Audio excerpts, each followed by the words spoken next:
Bonsoir à tous, merci de nous rejoindre dans l'actualité. Le ministre de la Justice, garde des Sceaux, Tayyip Louhait à Azerbaïdjan, il a rencontré plusieurs hauts responsables, dont le Premier ministre azerbaïdjanais. Des accords ont été signés. Le ministre de l'Énergie a pris part ce jeudi à la 9e réunion du comité conjoint de monitoring OPEP et non-OPEP à Vienne. Mustafa Guitouni est revenu dans son intervention sur la coopération comme moyen de développement durable. L'actualité nationale marquée par les épreuves de l'examen du baccalauréat 2018, c'est le deuxième jour et la tendance est plutôt à la sérénité. Solstice d'été ce 21 juin, nous sommes donc officiellement entrés dans la saison chaude, journée riche en activités. Des prix ont été décernés à cette occasion à des chercheurs du Centre de développement des énergies renouvelables de Bousmaïn. Bienvenue à vous.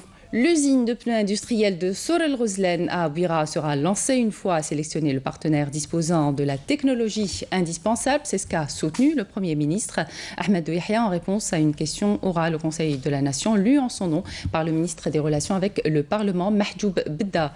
Pour sa part, le ministre de la Santé Mokhtar Hezbellaoui a fait état de l'ouverture de 2 établissements spécialisés dans la prise en charge de brûlés et dans la chirurgie plastique et la greffe de peau dans les wilayas d'Oran et de Skikda. Dans l'actualité également, journée parlementaire sur l'habitat organisée par la Commission de l'habitat et de l'équipement de l'Assemblée populaire nationale. La réunion a été co-présidée par Saïd Bouhadja, président de l'APN, et le ministre de l'Habitat, Abdelwahid Temmar, en présence du ministre des Relations avec le Parlement, Mahjoub Bedda. Le but, déterminer les priorités définies dans le programme du président de la République pour le secteur de l'habitat à travers le plan d'action du gouvernement. Ainsi, un bilan de 9 années a été dévoilé. À Adrar, le secteur de l'habitat connaît un véritable essor. Des projets de réalisation de logements, tout type confondus, sont en cours et visent à satisfaire le maximum de demandeurs de logements. Le plus important quota de logements distribués concerne les logements ruraux. On fait le point avec Mouna Nawel Hamoudi. À Adrar, ce ne sont pas moins de 700 décisions d'affectation de logements ruraux qui ont été distribuées aux bénéficiaires. Nous remercions les pouvoirs publics pour cette initiative consacrant le programme du président de la République au profit des franges nécessiteuses, car nous avions vraiment besoin de ce lot de terrain. Concernant le logement social, plus de 3500 unités seront distribuées à travers les différentes daïras, et ce, avant la fin de l'année en cours. هدفنا إلى نهاية 2018 هو بلوغ حوالي 13,000 قطعة أرض ستوزع على العائلات. Notre objectif est de parvenir à distribuer 13 000 parcelles de terrain avant la fin de l'année en cours. L'attribution de ces logements permet d'atténuer le problème du logement à Adrar. Comme vous le savez, les habitants d'Adrar préfèrent le cachet rural aux autres types de logements. Nous envisageons par ailleurs de distribuer près de 1500 logements très prochainement. Le parc foncier de la wilaya d'Adrar vient d'être renforcé par la réalisation de 500 logements de type ADL. Le ministre de la Justice, garde des Sceaux, Tayyip Louhait, a été reçu par le Premier ministre de la République d'Azerbaïdjan. L'entretien a porté sur les relations de coopération entre les deux pays. A rappelé aussi le ministre de la Justice effectue une visite de 4 jours à la République d'Azerbaïdjan accompagnée d'une importante délégation sur invitation de son homologue azerbaïdjanais dans le cadre des visites de concertation mutuelle entre les deux pays. Je vous propose à présent d'écouter le ministre de la Justice. طبعا كان لي الشرف أن استقبلت من قبل معالي رئيس الوزراء.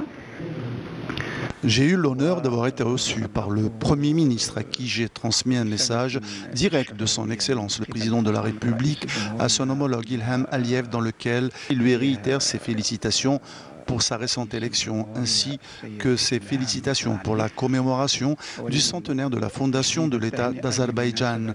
Et le président de ce pays m'a transmis un message pour son Excellence, le président de la République, Abdelaziz Bouteflika, dans lequel il exprime toute sa volonté de renforcer la coopération entre les deux pays dans plusieurs domaines. Et on reviendra sur l'activité du ministre de la Justice, garde des Sceaux, un peu plus tard dans le journal. Le ministre de l'Énergie, Mustafa Guitouni, a pris part ce jeudi à la 9e réunion du comité conjoint de monitoring OPEP et non-OPEP à Vienne. En cette occasion, les ministres membres du comité ont examiné le niveau de conformité des 24 pays OPEP et non-OPEP à leur engagement pris et consigné dans la déclaration OPEP et non-OPEP du 10 décembre 2016. Le ministre de l'Énergie est revenu dans son intervention sur la coopération comme moyen de développement durable. Pour rappel, Guitouni a participé hier à Vienne aux travaux du 7e séminaire international de l'Organisation des pays exportateurs de pétrole. Il a eu des entretiens avec ses homologues de l'Afrique du Sud, du Congo, qui ont porté sur les moyens de consolider les relations bilatérales et la coordination des efforts, comme il a eu également des discussions avec le PDG de l'entreprise libyenne des hydrocarbures sur les voies et moyens de coopération et d'investissement entre les deux pays dans le domaine des hydrocarbures. Je vous invite à présent d'écouter Mustafa Guitouni.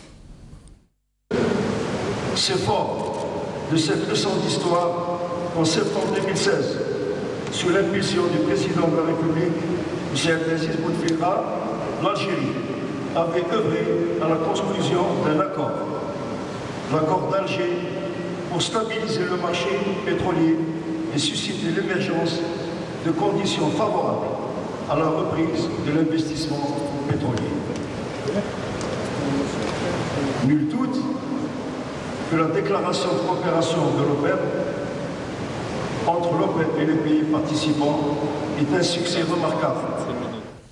Mustafa Guitouni a eu également des discussions avec son homologue iranien. En marge de ses travaux, le ministre de l'Énergie était accompagné du PDG de Sonatrach, Abdelmoumen Oueltradour. En présence du ministre de la Communication, Jamel Kaouane, et la présidente du Conseil national des droits de l'homme, Fafa Benzerouki Sid Lakhdar, le Conseil islamique a organisé aujourd'hui une conférence sur le discours violent et haineux sur les différents moyens d'information et leur impact sur la société. Une étude approfondie de ce phénomène doit être établie pour apporter des solutions selon les différents intervenants qui ont animé la conférence.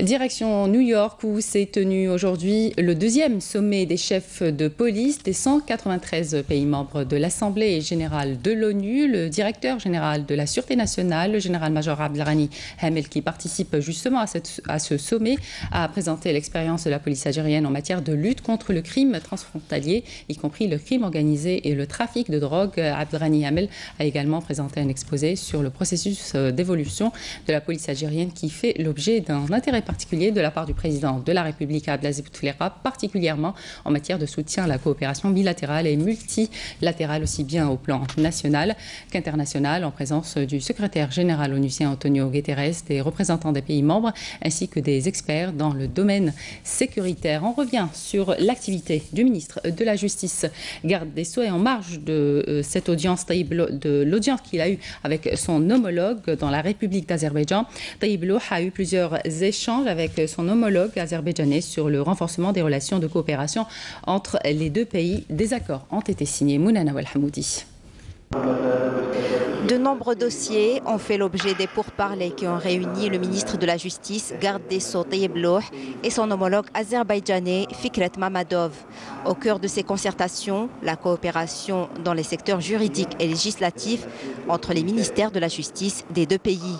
Au cours de cette visite, les deux parties ont échangé leurs points de vue et leurs positions vis-à-vis de questions régionales et internationales concernant notamment la lutte contre la criminalité, une question qui fait l'objet d'un accord de coopération relatif à la livraison des criminels. لاحظتم التقدم الذي قطعناه على مستوى إصلاح العدالة. Vous avez sûrement remarqué l'avancée que nous avons enregistrée dans la réforme de la justice, et ceci grâce à la clairvoyance de son Excellence le Président de la République, qui a fondé en 1999 la Commission de la réforme de la justice. Et bien sûr, nous avons appliqué toutes les recommandations du programme du Président de la République. Nos points de vue sont convergents dans cette perspective. Afin d'œuvrer pour le bien de nos deux peuples, nous devons axer sur la réforme de la justice, ce qui donnera de résultats sur la sécurité et la stabilité de nos deux pays et nos deux peuples. L'accord que nous avons signé aujourd'hui va renforcer les relations historiques qui unissent nos deux pays, ce qui va sans aucun doute consolider la coopération entre nos deux États dans le combat contre le crime, notamment le terrorisme. Le ministre de la Justice a reçu à cette occasion une distinction offerte par la République d'Azerbaïdjan à l'Algérie. Au cours de sa visite, Tayyip Louh s'est également entretenu avec le procureur général de la République d'Azerbaïdjan, Zakir Karanov, avant de s'entretenir avec le vice-président du Conseil national, Zifat Askarov, où ils sont passés en revue les moyens de renforcer la coopération bilatérale entre Alger et Bakou. Au terme de sa visite, Tayyip Louh s'est rendu au cimetière des martyrs où il s'est recueilli sur la tombe de Haïdar Aliyev, le fondateur de l'État moderne d'Azerbaïdjan. Le ministre de la Justice a également rendu hommage aux martyrs des nombreuses révolutions qu'a connues l'Azerbaïdjan. L'activité nationale marquée par les épreuves de l'examen du baccalauréat 2018, c'est le deuxième jour et la tendance et plutôt à la sérénité au calendrier des épreuves, les matières essentielles.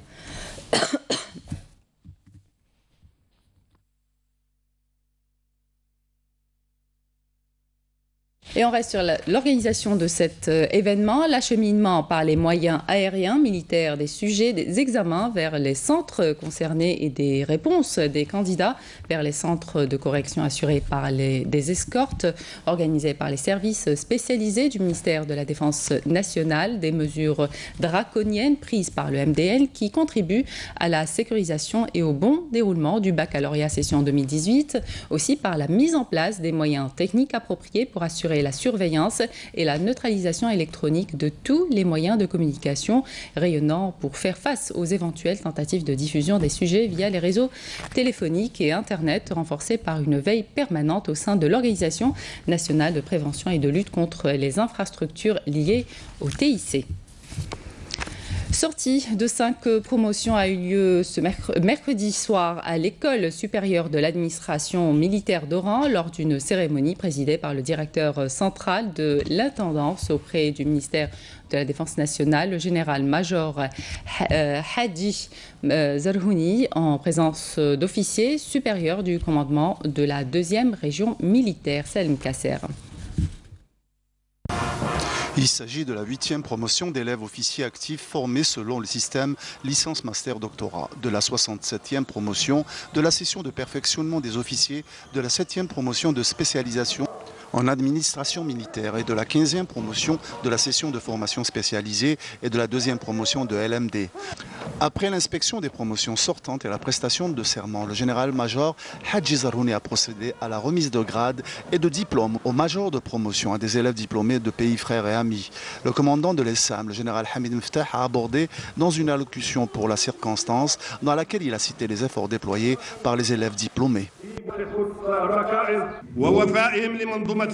Par dévouement à leur établissement d'enseignement et de formation militaire qui est sans aucun doute l'établissement de formation principal fondé par le général de corps d'armée Ahmed Gaïd Salah, vice-ministre de la Défense, chef d'état-major de l'armée nationale populaire, qui est apte à former des hommes et des compétences militaires qui seront capables de s'adapter au développement rapide des technologies militaires que connaît le monde aujourd'hui.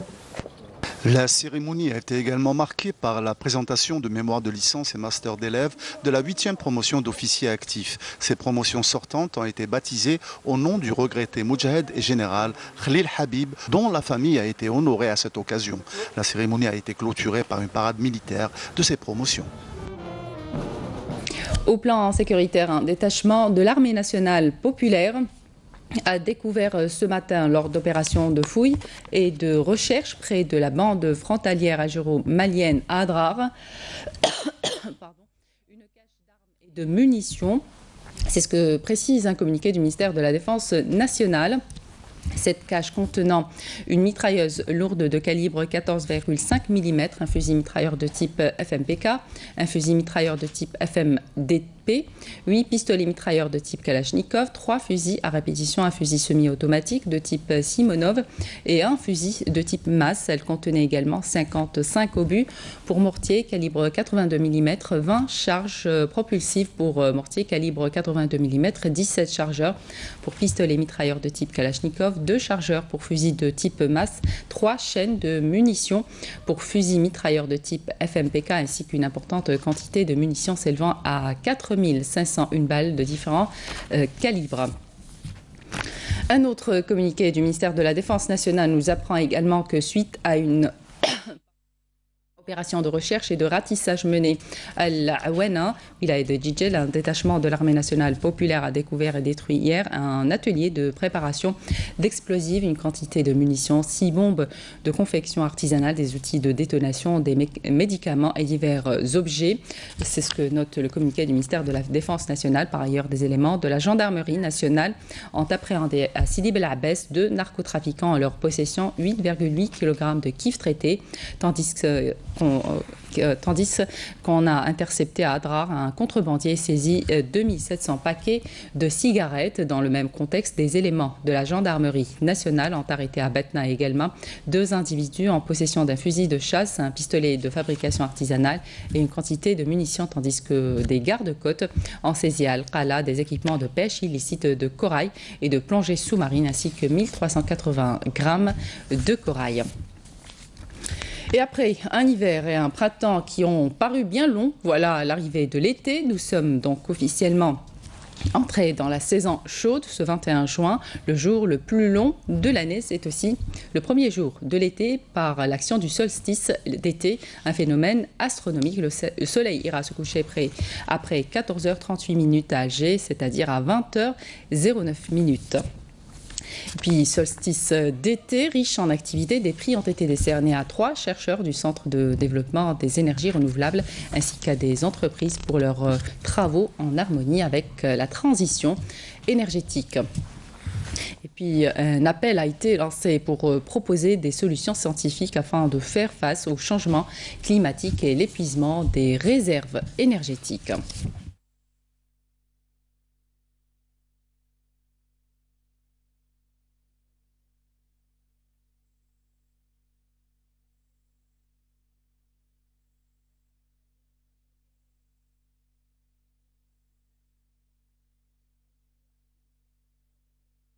Et justement, le Centre de développement des énergies renouvelables célèbre 30 années au service de la recherche scientifique dans le domaine des énergies renouvelables et de l'efficience énergétique. Une équipe de l'unité des énergies renouvelables de Bousmaïl a développé de nouvelles techniques dans le traitement des eaux salées et les eaux de mer en utilisant l'énergie solaire. Karima Bouafia, Karima Ifa. Dessaler l'eau de mer grâce aux énergies renouvelables, c'est le défi que s'est lancé une équipe de chercheurs de l'unité de développement des équipements solaires de Bousmaïl. Un défi que ces chercheurs comptent relever pour en finir définitivement avec la surconsommation de l'énergie électrique grâce à des techniques moins énergivores. L'Algérie a lancé des projets très importants dans le traitement et le dessalement de l'eau de mer avec la technique de l'osmose inverse, une technique qui nous permet de produire plus de 2 millions de mètres cubes d'eau par jour. Une technique qui malheureusement coûte très cher à l'État car très énergivore. Sans oublier le coût exorbitant des filtres utilisés pour cette technique, des filtres introuvables en Algérie. ومن جهة أخرى أيضا الأغشية اللي هي جد مكلفة لأنه الإنتاج تاعها يعني مش موجود في الجزائر. Avec l'utilisation de l'énergie solaire pour alimenter les stations de dessalement de l'eau de mer, les chercheurs comptent réduire de moitié le prix de revient du mètre cube d'eau traitée grâce à une nouvelle technique de distillation en phase d'essai actuellement à l'UDES. Nous avons aujourd'hui un objectif, développer quelques prototypes que nous avons créés pour traiter ces eaux avant qu'elles passent par les filtres et essayer ainsi de rallonger la durée de vie de ces filtres. Le plus important pour nous, l'électricité pour tout le monde, la possibilité باش واحد يسقي في أي مكان في أي saison في الصحراء. L'objectif le plus important, c'est comment participer au développement économique du pays.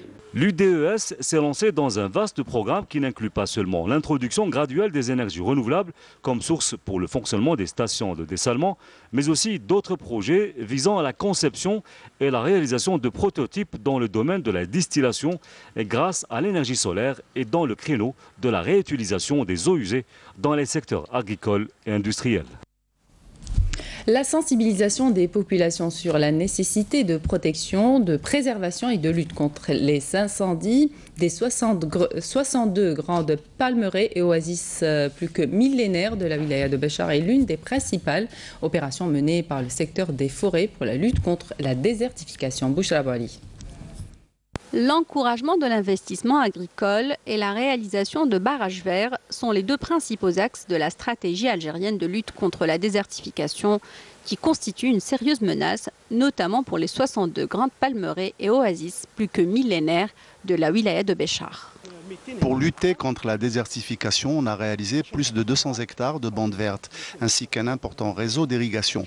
On a également consacré une réserve de plus de 1000 hectares et plus de 200 hectares sont destinés à l'arboriculture. L'année dernière, la protection civile a enregistré la destruction de plus de 1400 palmiers dans des incendies de palmeraies au niveau de la wilaya. C'est la raison pour laquelle on a dû commencer la sensibilisation plus tôt pour éviter ce genre de catastrophe à l'avenir. Cette exploitation agricole est un exemple de réussite en matière de lutte contre la désertification. Son propriétaire en a fait un véritable paradis. À la région de Zbara, nous cultivons la terre depuis les années 80. Ici, il n'y avait que du sable. Grâce à Dieu et à nos parents, on en a fait une terre agricole. Outre la sensibilisation sur laquelle les services concernés misent beaucoup pour lutter contre la désertification, il a été récemment procédé à la réalisation et l'équipement de 8 forages pastoraux pour les besoins des éleveurs. Par ailleurs, un projet de création d'une bande verte de 60 hectares à travers les communes frontalières de Bni Ouennif, Lahmar et Knedsa a été réceptionné dernièrement. Le ministre de la Jeunesse et des Sports, Mohamed Hattab, représente l'Algérie aux Jeux méditerranéens de Taragos qui se tiendront du 22 juin au 1er juillet. Mohamed Hattab accompagne la sélection algérienne de football U18 qui fera son entrée en lice à l'occasion de la première journée en affrontant le pays hôte, l'Espagne, vendredi au stade de Chalafel. Et travaux ce jeudi de l'Assemblée générale effective de la Ligue de football professionnel tenue au Centre technique national de Sidi Moussa à Alger. Le nouveau patron de la LFP, Medouar Abdelkrim, a indiqué qu'une convention sera signée entre la FAF et la LFP. Objectif, la répartition des tâches et se concentrer sur les priorités dans la préparation de la nouvelle saison. Le rappel des titres à présent. Le ministre de la Justice, garde des Sceaux, Tayyip Louh, est à Azerbaïdjan. Il a rencontré plusieurs hauts responsables, dont le Premier ministre azerbaïdjanais. Plusieurs accords ont été signés.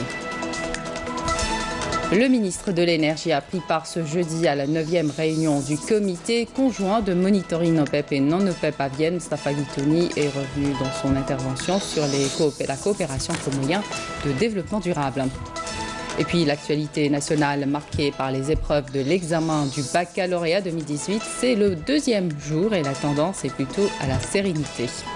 Solstice d'été ce 21 juin, nous sommes donc officiellement entrés dans la saison chaude, journée riche en activités. Des prix ont été décernés à cette occasion à des chercheurs du Centre de développement des énergies renouvelables de Bousmaïn. Fin de l'édition, merci de votre attention. Vous pouvez toujours nous suivre sur les liens internet de la chaîne. Excellente soirée sur Canal Algérie.